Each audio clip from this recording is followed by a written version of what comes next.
अस्सलाम वालेकुम, मेरा नाम है मोहम्मद हन्नान और आज का जो हमारा टॉपिक है वो है पोटेंशियल एनर्जी के बारे में। पोटेंशियल एनर्जी क्या होती है? पोटेंशियल एनर्जी एक ऐसी एनर्जी है जो कि ऑब्जेक्ट की पोजीशन की वजह से होती है। सही है। पोटेंशियल एनर्जी एक ऐसी एनर्जी है जो कि ऑब्जेक्ट की पोजीशन की वजह से होती है। जैसे कि हमने पढ़ा था कि जब ऑब्जेक्ट मूव कर रहा हो तो उसके पास क्या होती है? काइनेटिक एनर्जी होती है। जब किसी भी ऑब्जेक्ट की मूवमेंट हो रही हो, उसके पास स्पीड हो, तो उसके पास क्या है? काइनेटिक एनर्जी है। मैंने ना काइनेटिक एनर्जी फुल डिटेल में समझाया हुआ है। अगर आपको समझना है तो वो लिंक पे क्लिक करके आप समझ सकते हैं। सही है। पोटेंशियल एनर्जी पे आते हैं। पोटेंशियल एनर्जी एक ऐसी एनर्जी है जो कि ऑब्जेक्ट की पोजीशन की वजह से होती है।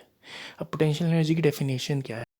Potential energy is the energy held by an object because of its position relative to other objects.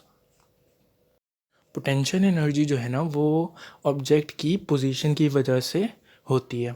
अब मैं आपको कुछ एग्जांपल्स है समझाता हूँ कि पोटेंशियल एनर्जी की जो पोजीशन है वो चेंज करने से कैसे कोई ऑब्जेक्ट जो है वो पोटेंशियल एनर्जी गेन कर रहा है या लूज़ कर रहा है। ठीक है। हम पोटेंशियल एनर्जी के 3 केसेस डिस्कस करेंगे। पहला जो केस है ना उसमें बॉल जो है वो ग्राउंड पर रखी हुई है। हमने बॉल या किसी भी ऑब्जेक्ट पर वर्क डन किया और उसको किसी हाइट पर ले गए।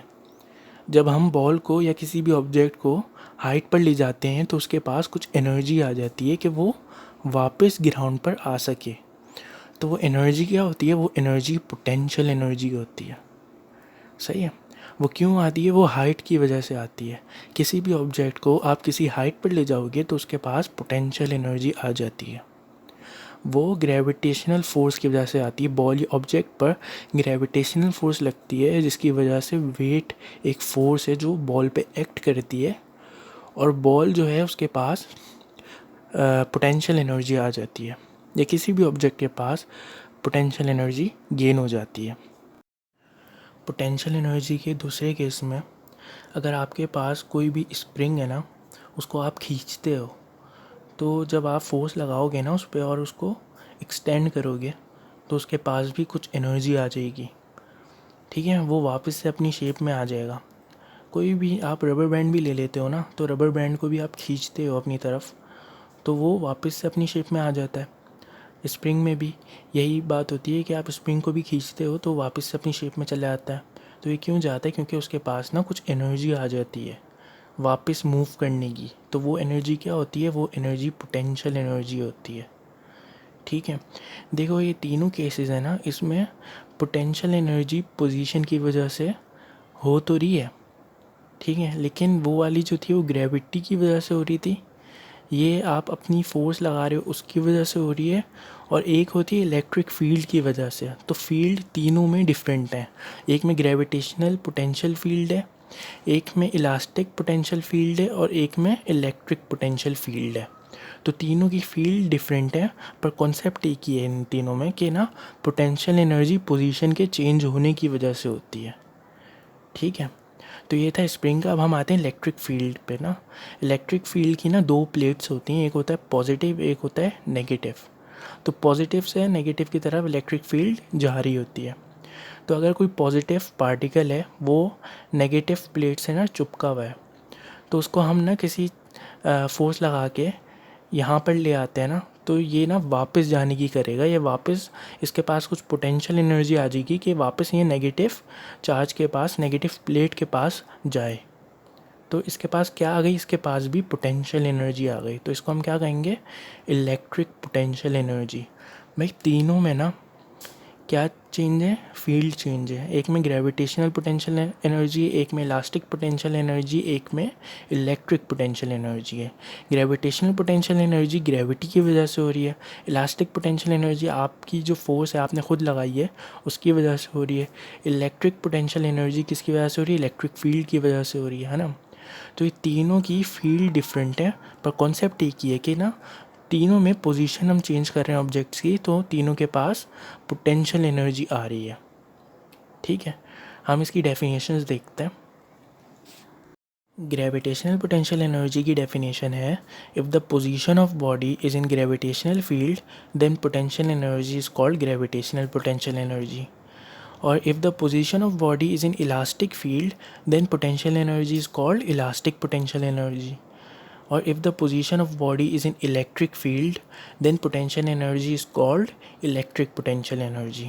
तो मैंने जो समझाया है ना वही है कि कोई भी बॉडी कोई भी ऑब्जेक्ट जो है वो अगर ग्रेविटेशनल फील्ड में होगा तो उसके पास कौन सी पोटेंशियल एनर्जी होगी, ग्रेविटेशनल पोटेंशियल एनर्जी होगी।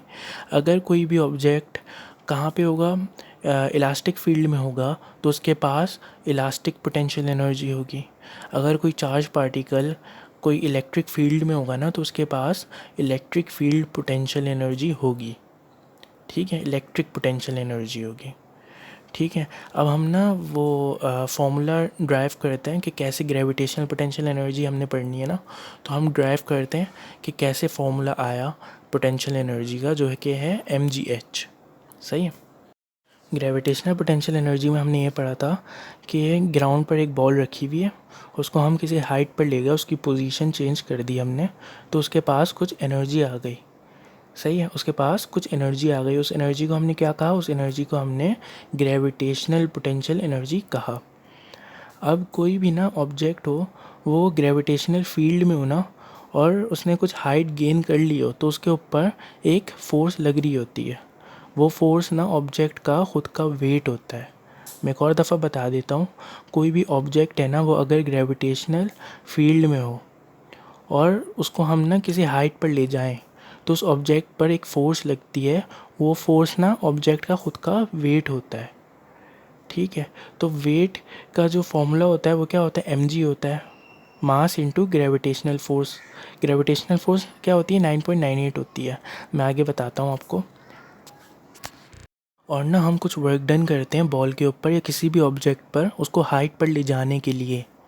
सही है, हम वर्क डन करते हैं किसी भी बॉल के ऊपर किसी भी ऑब्जेक्ट के ऊपर उसको हाइट पर ले जाने के लिए। तो वो जो वर्क डन हमने किया होता है ना वही क्या बन जाता है, पोटेंशियल एनर्जी बन जाता है। मैंने आपको कहा था कि एक लेक्चर में पढ़ाया था कि एनर्जी, आइंस्टाइन ने क्या कहा था, आइंस्टाइन ने कहा था कि एनर्जी कभी भी हम बना नहीं सकते, हम क्रिएट नहीं कर सकते और डिस्ट्रॉय भी नहीं कर सकते। वो एक एनर्जी की फॉर्म से कन्वर्ट होती है दूसरी एनर्जी की फॉर्म में। तो ये जो बॉल है हमने वर्क डन जो बॉल पे किया वो कन्वर्ट हो गई किस में, पोटेंशियल एनर्जी में कन्वर्ट हो गई। सही है, तो वर्क डन का फॉर्मूला क्या होता है, वर्क डन का फॉर्मूला होता है फोर्स मल्टीप्लाई बाय डिस्टेंस। अब यहाँ पे डिस्टेंस जो है ना वो हाइट है हमारी। हाइट जो हमने जिस हाइट पर लेके गए ना वो हाइट जो है वो डिस्टेंस है यहाँ पे वर्क डन के फॉर्मूले में। तो वर्क डन का फॉर्मूला क्या हो गया, F मल्टीप्लाई बाय H हो गया। और फोर्स क्या है, फोर्स वेट है। वेट को हम क्या कहते हैं, mg कहते हैं। तो फोर्स की जगह हम mg लिख सकते हैं और d की जगह हम h लिख सकते हैं। तो W = mg multiply by h, ये पोटेंशियल एनर्जी का फॉर्मूला ड्राइव हो गया। ऐसे ग्रेविटेशनल पोटेंशियल एनर्जी का फॉर्मूला ड्राइव होता है। होप करता हूँ कि आपको सारे कॉन्सेप्ट्स क्लियर हो गए होंगे। अगर आपको नहीं हुए हो तो आप कमेंट्स में पूछ सकते हैं जो आपको नहीं समझ आया हो, तो मैं अगली वीडियो में और उससे बेहतर करने की कोशिश करूँगा। अगर आपको वीडियो अच्छी लगी हो तो आप प्लीज़ सब्सक्राइब कर दें। जज़ाकल्लाह।